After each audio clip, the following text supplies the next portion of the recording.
السلام علیکم ورحمۃ اللہ وبرکاتہ and welcome to Arabic grammar studio. امید کرتی ہوں کہ آپ سب صحت اور ایمان کی بہترین حالت پر ہوں گے، کیونکہ میرے کچھ اسٹوڈنٹس تھے، انہوں نے مجھ سے ریکویسٹ کی کہ مس آپ کو ایک ایسی ویڈیو بنائیں جس میں آپ ہمیں گائیڈ کریں کہ ہم کس طریقے سے اپنے اس رمضان کو افیکٹو بنا سکتے ہیں۔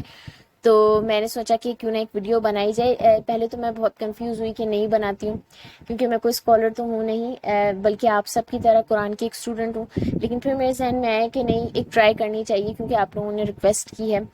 تو اب تک میں نے اپنے ٹیچر سے، اپنے بڑوں سے جتنا بھی سیکھا، تو وہ سب میں نے جو ہے اس ویڈیو میں انکارپوریٹ کر دیا کہ کس طریقے سے ہم اپنے رمضان کو افیکٹو بنا سکتے ہیں۔ تو چلیں آپ بھی دیکھیں۔ ممکن ہے اس میں بہت ساری ایسی باتیں ہوں گی جو آپ کو پہلے سے پتہ ہوں گی، لیکن پھر بھی آپ کے لیے ایک ریمائنڈر ہوں گی۔ تو چلیں بڑھتے ہیں ویڈیو کی طرف، لیکن سب سے پہلے دعا کر لیتے ہیں۔ رب اشرح لی صدری ویسر لی امری واحلل عقدۃ من لسانی یفقہوا قولی۔ آج کی ڈسکشن کو میں نے 3 پارٹس میں ڈیوائڈ کر دیا ہے۔ پہلا پارٹ ہے عبادت کا، سیکنڈ صدقہ کا، اینڈ تھرڈ ہے ہیلتھ کا۔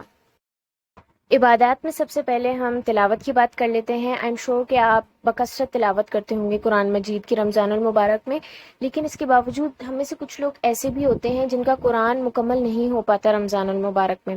تو ایسے میں میرے پاس ان کے لیے ایک ٹپ ہے، چاہیں تو یہ ٹرائی کر سکتے ہیں کہ ہر نماز کے بعد سوائے مغرب کی نماز کے 1/4 پارہ پڑھ لیں۔ اس سے کیا ہوگا کہ ایک دن میں انشاءاللہ آپ 1 سے پارہ مکمل کر پائیں گے۔ اس کے ساتھ آئی ووڈ سجیسٹ کہ دورہ قرآن ضرور سنیں۔ دورہ قرآن بیسکلی ایک شارٹ تفسیر ہوتی ہے قرآن کی، کسی بھی اسکالر کی سن لیں جو کہ آپ کو پسند ہو اور اوتھینٹک بھی ہو۔ دیکھیں اس کے 2 فائدے ہوں گے۔ ایک فائدہ تو یہ ہوگا کہ جو قرآن آپ روز پڑھ رہے ہیں اس کا مطلب آپ کو سمجھ میں آئے گا۔ اس کے علاوہ یہ کہ رمضان میں ہمارے دلوں پر زیادہ اثر ہوتا ہے قرآن کا عام دنوں کے مقابلے میں۔ انشاءاللہ جب آپ سنیں گے تو آپ کو زیادہ ایکسپیرینس کرنے کا موقع ملے گا اس چیز کو۔ آئی نو کہ رمضان میں بھی کچھ لوگ بزی ہوتے ہیں، ان کے پاس ٹائم نہیں ہوتا کہ وہ الگ سے دورہ قرآن بھی سنیں۔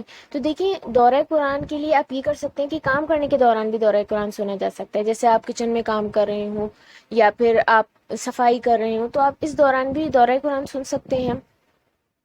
اس سے آپ کا کام بھی ہو جائے گا اور آپ دورہ قرآن بھی سن لیں گے۔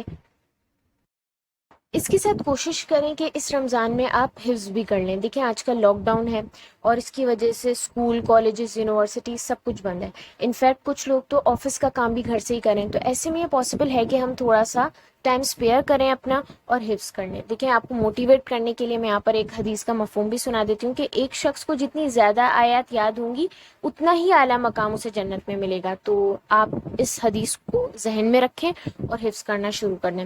ضروری نہیں کہ آپ بہت لمبی لمبی صورتیں یاد کریں، چھوٹی چھوٹی صورتیں یاد کریں اماں پارے سے، اور انشاءاللہ آپ دیکھیں گے کہ اس سے آپ کی نماز کی جو کوالٹی ہے وہ بھی بہت امپروو ہوگی جب آپ چھوٹی چھوٹی صورتوں کو اپنی نماز میں ایڈ کریں گے۔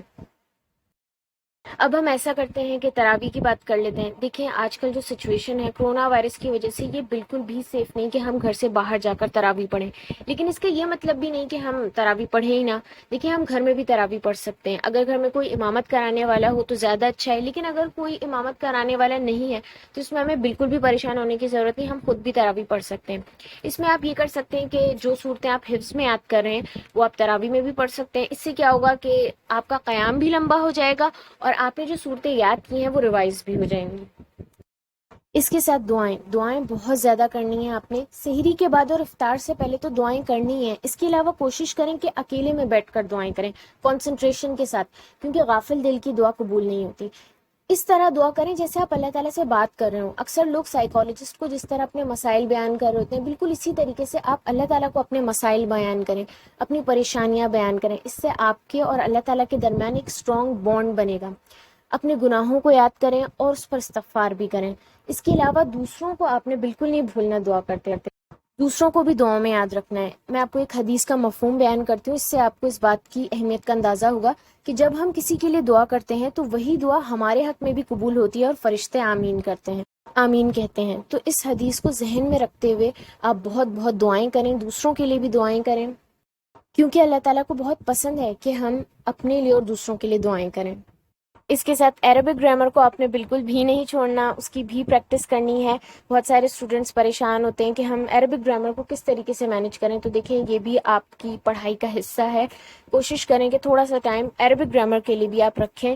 فجر کے بعد اکثر لوگوں کو نیند نہیں آتی، تو فجر کے بعد آپ عربک گرامر کو پریکٹس کر سکتے ہیں۔ اب ہم تھوڑی سی بات صدقہ کے اوپر کر لیتے ہیں۔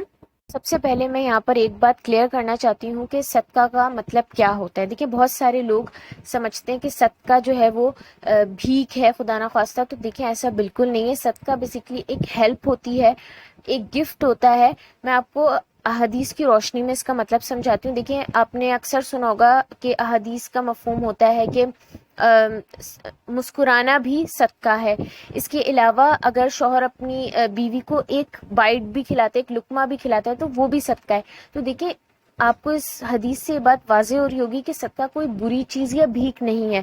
کچھ لوگ جو کہ مستحق ہوتے ہیں لیکن اس کے باوجود وہ صدقہ نہیں لیتے کیونکہ انہیں لگتا ہے کہ یہ اچھی بات نہیں ہے۔ تو دیکھیں ایسا بالکل نہیں ہے، اگر آپ مستحق ہیں تو آپ صدقہ لے سکتے ہیں، ٹھیک۔ بہت سارے لوگ جو کہ اچھے کھاتے پیتے ہیں لیکن لاک ڈاؤن کی وجہ سے ان کا کام رکا ہوا ہے، جس کی وجہ سے وہ صدقے کے مستحق ہو گئے، تو وہ بھی صدقہ لے سکتے ہیں۔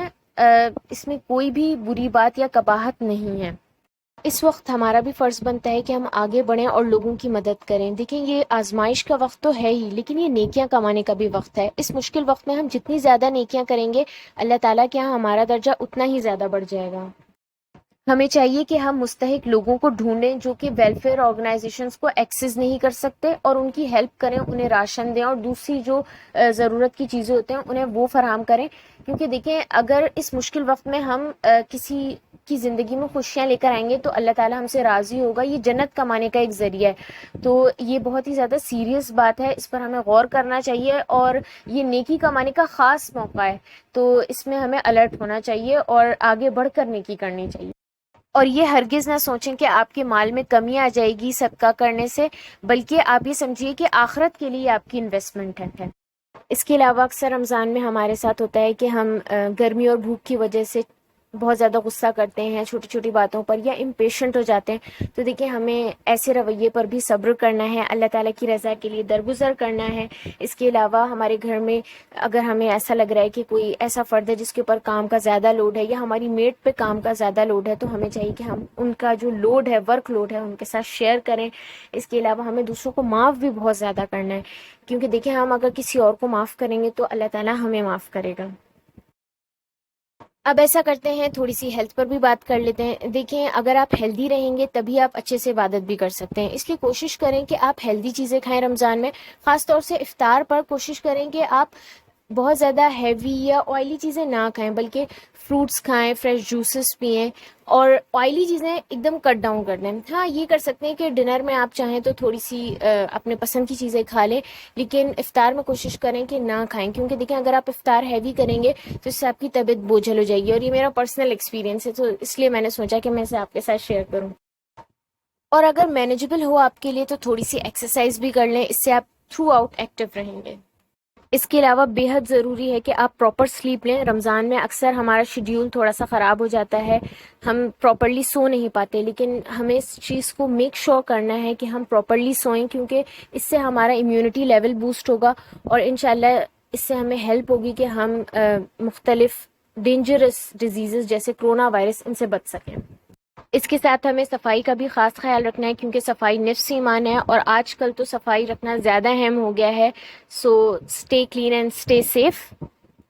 امید کرتی ہوں کہ ہمارا آج کا سیشن آپ کے لیے بہت زیادہ فروٹفل، بہت زیادہ انفارمیٹیو رہا ہوگا، اور آپ کو بہت زیادہ مزہ بھی آیا ہوگا۔ ویسے مجھے تو بہت ہی زیادہ مزہ آیا، کیونکہ میں ہمیشہ آپ سب سے ایک انسٹرکٹر، ایک ٹیچر کی طرح بات کرتی ہوں، لیکن آج میں نے آپ لوگوں سے جتنی بھی ڈسکشن کی ایک فرینڈ کی طرح کی، تو اس لیے مجھے تو بہت زیادہ مزہ آیا۔ آپ لوگوں کو مزہ آیا یا نہیں آیا آپ کامنٹ سیکشن میں ضرور بتائیے گا۔